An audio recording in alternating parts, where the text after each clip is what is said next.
Je tiens d'abord à remercier toute l'équipe de Les Insights de l'Écho pour cette occasion qui m'est accordée de pouvoir me présenter et parler du FENDA. Edith Flor Mipochinkou est architecte urbaniste formée à l'Institut des Beaux-Arts de l'Université de Douala à Konsamba, dont je tiens à préciser que je fais partie de la toute première promotion des architectes formés sur le territoire camerounais. Je suis par ailleurs promotrice culturelle et c'est ce qui m'amène donc à organiser un événement comme le FENDA.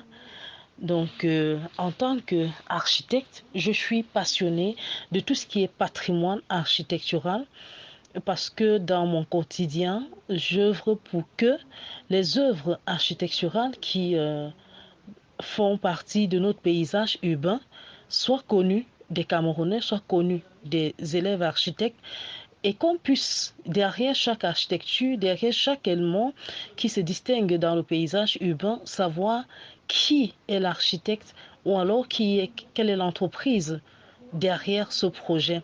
Vous savez, généralement dans nos villes, on a des belles édifices, mais généralement, on ne sait pas qui a fait quoi. Donc, l'un de mes engagements en tant qu'architecte, c'est justement d'œuvrer pour la préservation de notre patrimoine architectural. Et qui dit patrimoine architectural dit aussi patrimoine culturel. Parce que si on regarde l'architecture telle que l'architecture au Cameroun, on va se rendre compte que chaque aire culturelle au Cameroun a une particularité en ce qui concerne son style architectural. Et donc, je suis promotrice culturelle, comme je vous l'ai dit. Et en tant que promotrice culturelle, mon souci, alors mon désir, c'est de faire connaître la culture à la génération présente et future pour que nous puissions nous réapproprier nos valeurs, notre identité. Donc voilà, de manière générale, ce que je peux dire. En passant, je vais aussi préciser que Edith Flor Mipochinkou est diplômée de l'Université de Yaoundé 1, département des lettres bilingues français-anglais et lettres modernes françaises. Donc voilà d'autres casquettes que je peux aborder et qu'on ne voit pas généralement. Le Festival national des rivières accessoires, en abrégé FENDA, est une initiative de l'association Coaching, Culture africaine et Paradigme. C'est une association dont je suis la présidente fondatrice. Et cette association a vu le jour en 2018 sous une autre appellation, Bateau Femmes et Fiers de l'être. Mais avec le temps, avec les différentes actions menées sur le terrain, nous nous sommes rendus compte que c'était un peu ça faisait un peu style repli identitaire et on s'est dit comment ne pas ouvrir l'association à d'autres personnes. C'est d'où est venue donc l'idée en 2020 de demander un changement de dénomination pour que Batofa et Fier des Lettres devienne Coaching Culture Africaine et Paradigme. Donc l'objectif de coaching est justement de puiser les fondamentaux dans le riche patrimoine culturel africain, dans le riche patrimoine culturel camerounais, afin de pouvoir veiller à la sauvegarde de nos valeurs ancestrales, de nos valeurs patrimoniales et de pouvoir transmettre cela, veiller à la transmission transgénérationnelle parce que nous sommes dans une société qui est en train de s'éloigner de nos valeurs, de nos connaissances, une société qui se perd loin de ses repères. Donc, et c'est justement allant toujours dans le sens des objectifs de cette association que l'idée de créer un événement est née, mais de manière particulière, de manière précise, comment naît le FENDA? Le FENDA est né de ma rencontre avec un architecte italien, Premoli, à Promote 2000. 2019, je crois que c'était en février 2019, quand je rencontre l'architecte Prémoli. Je faisais déjà dans la culture depuis l'année 2014. Je faisais beaucoup de recherches, beaucoup de travaux de terrain. Mais quand je rencontre Prémoli dans le stand de Bastos Design, il avait utilisé beaucoup d'éléments de notre patrimoine culturel. Il est un Italien, je précise.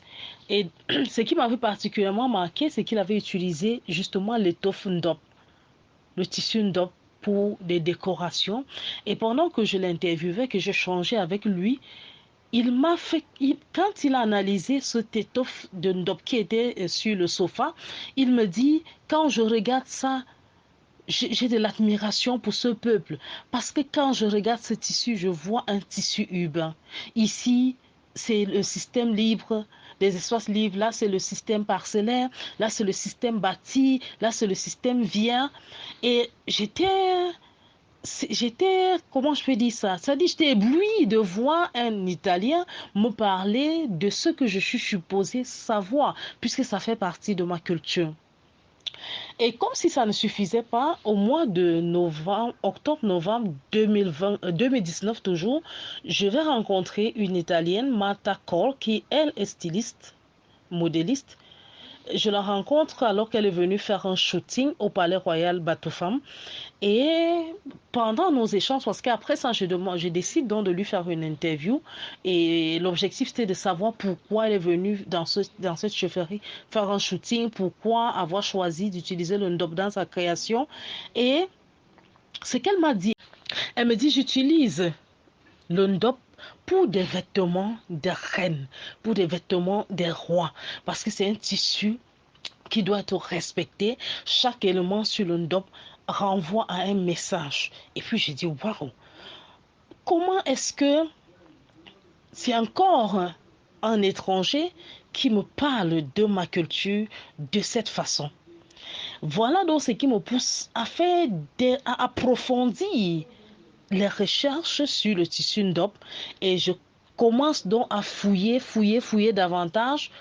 Et après avoir découvert un certain nombre de choses, je me dis, mais comment est-ce que je fais pour pouvoir partager mon expérience, partager cette connaissance avec les autres? Vous savez, un bien matériel, quand on le partage, il se perd, mais un bien immatériel, quand on le partage, il se multiplie. Donc, j'ai senti donc la nécessité de pouvoir partager ce bien immatériel parce que le ndop est un élément de notre culture, de notre patrimoine culturel immatériel. Donc, voilà d'où l'idée de mettre sur pied un événement comme le Festival national ndop dérivé accessoire naît. Beaucoup me demandent mais pourquoi national? Parce que justement, en travaillant sur le ndop, en faisant des recherches, je me suis rendu compte en réalité, le ndop est un patrimoine national. C'est vrai que le ndop est classé patrimoine national du Cameroun le 21 février 2020, mais en dehors du fait que ce tellement de notre patrimoine soit classé patrimoine national, j'ai compris à travers les études, c'est-à-dire en analysant tout le processus de fabrication, j'ai compris qu'il y avait plusieurs peuples, plusieurs tribus du Cameroun qui étaient impliqués dans le processus de fabrication. Vous pouvez voir, le tissage se fait à l'extrême nord, la teinture se fait au nord, le dessin des motifs se fait à l'ouest et ainsi de suite. Donc voilà pourquoi nous parlons d'un festival national. Alors je me suis dit, en organisant un événement comme celui-là, ça me permettrait de transmettre un certain nombre de choses. Et vous voyez, on ne parle pas seulement d'une dope, mais de ses dérivés et de ses accessoires. Parce qu'on ne saurait valoriser un patrimoine en oubliant les dérivés de ce patrimoine. Donc, c'est pour ça que nous parlons d'une dope dérivés et accessoires. Et nous avons donc pensé qu'en mettant sur pied plusieurs activités telles que les conférences, telles que les défilés de mode, les expositions où les artistes viendront partager leur savoir-faire, ça va enrichir un grand nombre de personnes. Donc voilà d'où vient l'idée de mettre sur pied un événement comme le FENDA, Festival national d'op dérivés et accessoires.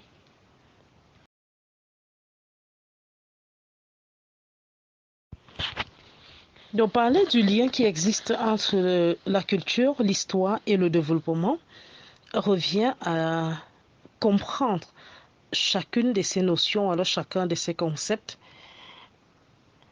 Mais je dirais que la culture joue un rôle capital dans l'histoire.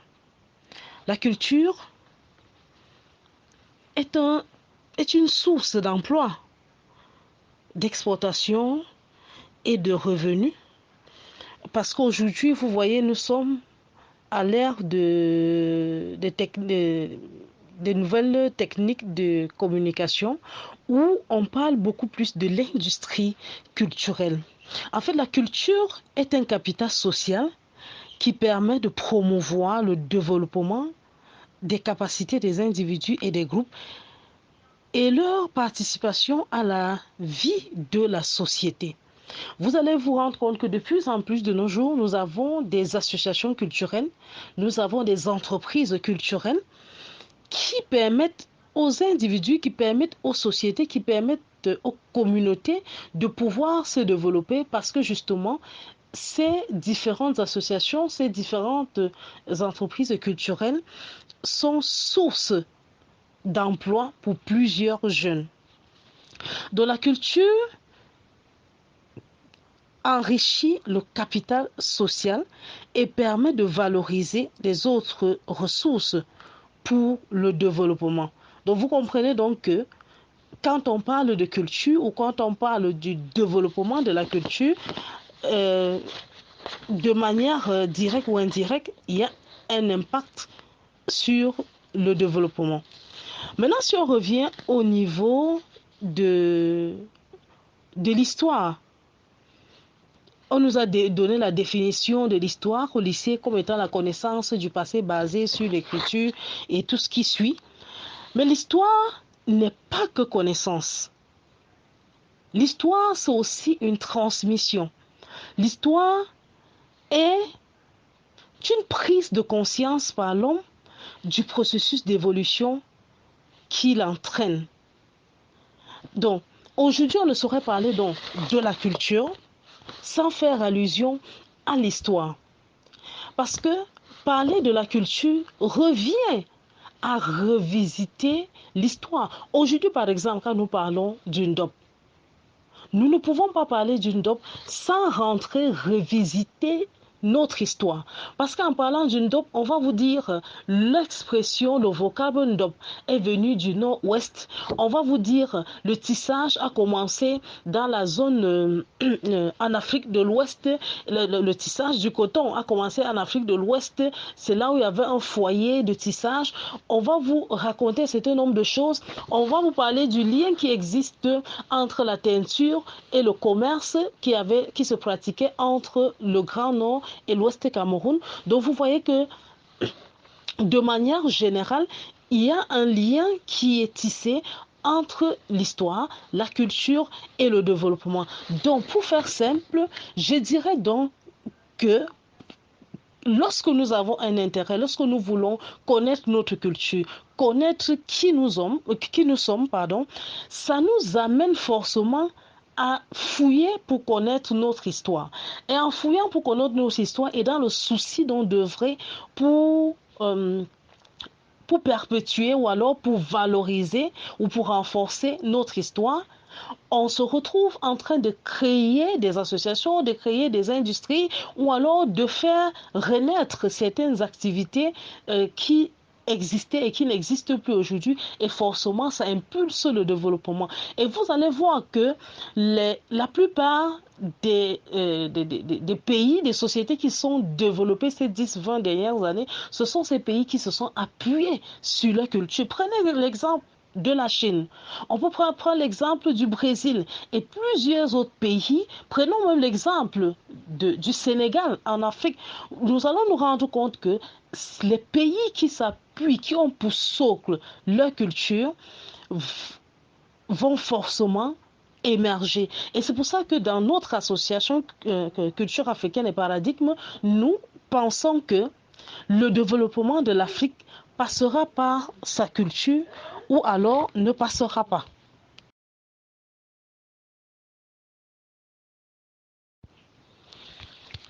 Aujourd'hui, on ne peut pas parler de la culture dans les culturelles gracieuses du Cameroun sans parler du roi, sans parler de Fosso Kudju. Et en 2023, Fosso Kudju célèbre ses 70 ans de règne puisqu'il accède au trône en 1953 alors qu'il n'a que 13 ans. Donc, aujourd'hui, si on était dans un autre pays, Fosso Kudju serait lui-même en tant que personne consacrée ou alors classée comme un patrimoine, parce que c'est un patrimoine. Pas seulement parce qu'il a fait 70 ans de règne, mais parce qu'il a posé des actes, il a mené des actions qui permettent aujourd'hui de le distinguer parmi tant d'autres. Fosso Kudju aujourd'hui est connu presque par tous au Cameroun, en Afrique et dans le monde. Il n'est pas connu juste parce qu'il est faux, parce qu'il y en a plusieurs qui ne sont même pas connus et qui, même au niveau de leur communauté, n'ont pas un certain degré de respect, mais il est connu comme tel parce qu'il s'est distingué par ses actions sur le plan socio-culturel. Et aujourd'hui, on peut voir il y a plusieurs hommes de science, plusieurs chercheurs qui ont mené des recherches, qui ont écrit des articles, qui ont écrit des ouvrages pour parler de Fosso Kudju, pour parler de sa vie. Nous sommes tous sans ignorer ce qu'il a mené, même sur le plan agricole. Il a été président de la Chambre des artisans de l'Ouest et il a mené plusieurs autres actions dont je ne peux que être fier de dire, voilà, un de mes pères qui est connu, pas parce qu'il a fait des choses, parce que certains sont connus parce qu'ils ont posé des actes négatifs, mais lui, il est connu parce qu'il s'est distingué positivement dans la société et aujourd'hui une référence pour la jeunesse camerounaise, pour la jeunesse africaine. Et c'est toujours satisfaisant quand on entend les jeunes le citer en exemple, le citer comme une référence pour eux. Donc on ne peut que dire que il y avait de quoi, il y a de quoi célébrer ces 70 ans et nous prions qu'il puisse continuer ainsi parce que nous pensons qu'il a encore beaucoup de choses à nous transmettre, il a encore beaucoup de choses à transmettre à la jeunesse, à transmettre même, à partager avec ses pères, les rois, et nous souhaitons qu'il puisse continuer ainsi et que dans 30 ans qu'on célèbre ses 100 ans de règne. C'est bien possible.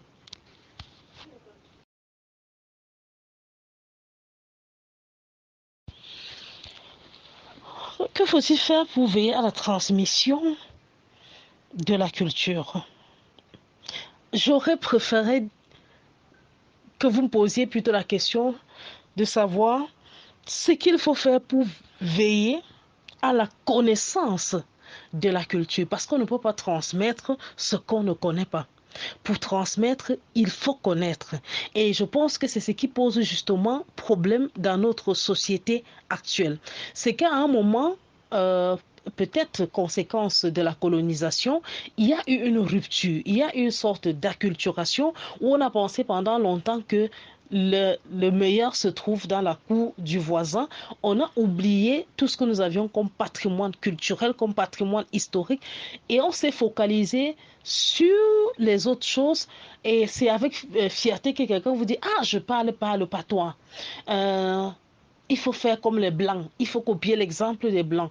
Et du coup, on oublie, ça dit qu'on ne connaît même pas qui nous sommes. On a complètement oublié notre identité culturelle. Donc je pense qu'aujourd'hui, avant de parler de la transmission, il faut encore, pour des bribes que nous avons de notre culture, heureusement que ces dernières années, beaucoup de personnes se réveillent et qu'il y a beaucoup, on essaie un peu de travailler pour écrire des livres qui nous rappellent des choses, des pratiques, des connaissances du passé. Donc je pense qu'aujourd'hui, il faudrait que, au nom de la réappropriation culturelle, qu'on puisse prendre ce que ça dit, qu'on puisse se former, qu'on puisse s'informer après avoir pris conscience de ce manque-là et qu'on puisse avoir un certain nombre de bagages sur le plan culturel et alors qu'on veille à la transmission.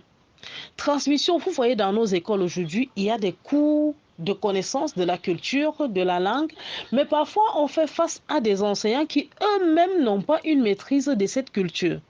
Et je puis vous dire que quand vous avez une connaissance, je vous parle en connaissance de cause, parce que je suis par ailleurs enseignante. Et avec les étudiants, quand vous leur parlez de leur culture, c'est-à-dire ils sont passionnés, ils veulent en savoir plus et parfois vous disent, Madame, je n'ai jamais entendu parler de ceci, ne demandez pas à un étudiant ce que signifie son nom, ne lui demandez pas comment s'appelle sa grand-mère, ne lui demandez pas pourquoi on fait telle ou telle autre chose. Majoritairement, au moins à 95%, ils n'en savent rien. Et quand vous prenez donc la peine de leur expliquer, de leur montrer le bien fondé d'un certain nombre de choses, vous comprenez que ils sont passionnés, ils sont assoiffés, ils veulent en savoir davantage. Et parfois, ce sont eux qui reviennent vous dire, Madame, en faisant mes recherches, j'ai découvert ci, j'ai découvert ça. Et ils peuvent encore vous poser des questions. Heureusement, aujourd'hui, on a des outils comme WhatsApp qui permettent de communiquer qui permet d'échanger avec ces étudiants et qui peuvent trouver une information et vous dire voilà ce que j'ai trouvé comme information, j'ai pas compris ceci et vous voyez c'est facile d'échanger avec eux et on est sûr qu'en leur transmettant donc ce que nous savons, en les poussant à chercher pour en savoir davantage, on peut être sûr que la relève est en train d'être assurée et que eux, ils vont transmettre, comme je vous l'ai dit tantôt, un bien immatériel. Quand on le partage, il se multiplie. Donc maintenant, s'il faut parler de la transmission du caractère sacré d'une dope, je reviens encore à dire que il faudrait d'abord qu'on sache c'est quoi le ndop. C'est la question fondamentale qu'il faut se poser aujourd'hui. C'est quoi le ndop? Est-ce que le ndop, c'est le tissu juste, le support? Est-ce que ce sont les symboles? Est-ce que c'est la définition qu'on donne aux symboles? Est-ce que c'est le processus de fabrication? Est-ce que ce sont les couleurs? Vous voyez que quand on revient à ces questions, on va dire, si on parle d'une dope comme les couleurs, il faudrait qu'on sache à quoi renvoie l'indigo, à quoi renvoie la couleur blanche. S'il faut parler des symboles, il faut analyser des symboles. Et aujourd'hui, il est important de dire aux gens que pour ceux qui pensent qu'ils peuvent porter le ndop parce que c'est un tissu comme tout le reste, le ndop n'a jamais été un tissu comme tout le reste et ne sera jamais un tissu comme tout le reste. Et nous avons dans nos travaux, nous nous sommes rendus compte dans nos travaux de terrain qu'il y a des motifs qu'on trouve sur les ndop anciens, mais qu'on ne trouve pas aujourd'hui parce que les personnes initiées pour reproduire ces motifs n'existent plus. Nous avons été chez le patriarche Kamwasimo Abraham où nous nous sommes rendus compte que même ses propres enfants, il y a des motifs qui vous disent que eux, ils ne peuvent pas reproduire parce qu'on leur a pas donné l'autorisation pour reproduire ces motifs. C'est vrai que communément, on connaît le ndop comme ce qui est ce tissu qu'on voit avec les formes, avec le losange, le carré, avec le cercle à 8 branches et tout ça. Mais il y a des motifs beaucoup plus complexes que ça. Il y a le ndop avec le léopard, il y a le ndop sur lequel vous allez voir certains animaux comme le serpent et ainsi de suite. Donc, je dis donc qu'il est important de pouvoir d'abord comprendre ce que c'est et qu'on puisse savoir quelle est la fonction sociale du ndop. Parce que le ndop, en fonction de l'usage qu'on en fait, ne porte plus le même nom. En fait, le champ sémantique du ndop est très vaste et même son champ lexical. Donc, je vais prendre l'exemple, par exemple, en Danda Batufam, quand on utilise le ndop, pour faire les funérailles, c'est-à-dire on lance sur le long bambou, là, quand on tape le deuil pour les funérailles.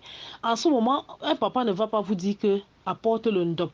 Il va te dire apporte le 15.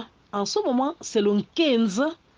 Mais le ndop qu'on va maintenant attacher pour danser. Par exemple, quand on danse le nzou, la danse de l'éléphant. En ce moment, il ne va pas appeler ça ndop, il va l'appeler kapnz.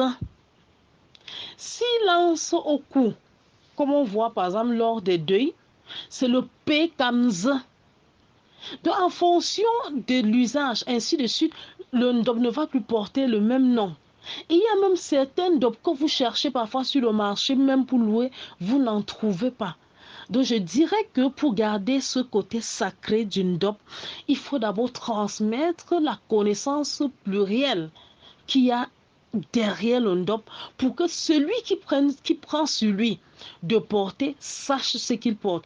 Parce que les symboles qui sont sur le ndop ne sont pas anodins et chacun devrait savoir que quand je porte tel tissu avec tel motif, voilà à quoi ça renvoie. Parce que vous pouvez porter sur vous un tissu, par exemple, qui est utilisé pour ensevelir les rois. Un truc qui renvoie, par exemple, à la mort ou quelque chose qui renvoie peut-être à la transition vers l'au-delà. Vous attirez vers vous la mort. Donc, il est important d'avoir toutes ces connaissances. Et en dehors de ça, nous pensons toujours que nous pensons que pour veiller justement à la préservation, à la transmission de ce côté sacré du ndop, il faut œuvrer aussi. C'est vrai que le ndop, comme je vous l'ai dit, a été classé patrimoine national le 21 février 2020. C'est une forme de protection, mais nous pensons qu'il est important de renforcer cette protection, soit en allant à l'OAPI pour la reconnaissance ou alors la labellisation du ndop comme indication géographique, soit peut-être en allant au niveau de l'UNESCO pour qu'on en fasse un patrimoine mondial. Mais déjà, je voudrais dire aux uns aux autres que même quand on fera du ndop, que quand on aura labellisé le ndop, peut-être qu'on ndop du Cameroun ou le ndop des Gracieux, je ne sais pas, ça ne va pas empêcher qu'on continue à produire les produits dérivés. Permettez-moi de me répéter. Je vais prendre un exemple. Quand vous voyez la marque, on a tous vu à l'époque Adidas, Nike. Mais Adidas n'empêchait pas que sur le marché qu'on ait Adidas. Mais celui qui voulait Adidas de référence savait exactement où trouver cela. Donc c'est en ça que consiste la labellisation, de telle sorte qu'on sache que quand je veux un produit de qualité, c'est à tel endroit que j'ai ce produit de qualité. Vous avez vu avec la labellisation du miel d'Oku ou du poivre blanc de Penja. Avec ça, ce n'est pas seulement à Penja qu'on aura le poivre blanc, mais on sait que pour avoir un poivre de qualité, voilà l'endroit où vous pouvez avoir des trucs de référence. Donc voilà ce que je peux dire à ce niveau.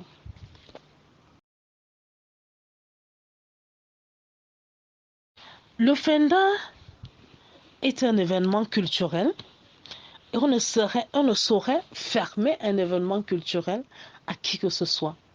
Alors, le Fenda, qui a pour but donc de célébrer la fierté identitaire africaine,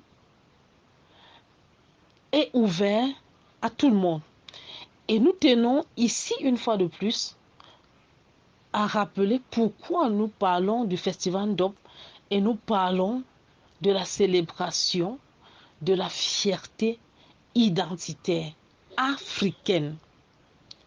Nous parlons de la célébration de la fierté identitaire africaine parce que pour nous, de tout ce que nous avons découvert sur le terrain, le ndop est un tissu africain dont le peuple gracieux a su préserver les techniques de fabrication, dont le peuple gracieux a su préserver son côté mystique, dont le peuple gracieux a su préserver son côté culturel et culturel. Donc ce peuple a ce mérite-là, qu'on reconnaisse que oui, grâce à vous, on a pu perpétuer la production, la fabrication, le processus de fabrication de ce tissu et sans toutefois oublier les autres qui interviennent dans le processus. Donc nous ne saurons donc fermer le FENDA à qui que ce soit. Le FENDA a ouvert à tous ceux qui voudraient apporter leur contribution en tant qu'hommes ou femmes de culture. Le FENDA a ouvert à ceux qui voudraient, aux mécènes qui voudraient accompagner le projet. Le FENDA a ouvert même à ceux qui voudraient apporter des critiques pour qu'on puisse améliorer. Donc, en gros, je dirais que le FENDA est une affaire de tous les passionnés de la culture. Donc, je terminerai justement en vous disant merci une fois de plus de nous avoir tendu votre micro pour que nous puissions dire ce que nous pensons de la culture de manière générale et d'une DOP en particulier. Et je saurais terminer sans ici faire un appel à tous ceux qui aimeraient accompagner notre initiative, à tous ceux qui voudraient encourager, à tous ceux qui voudraient nous soutenir pour qu'ensemble nous puissions hisser haut notre patrimoine culturel.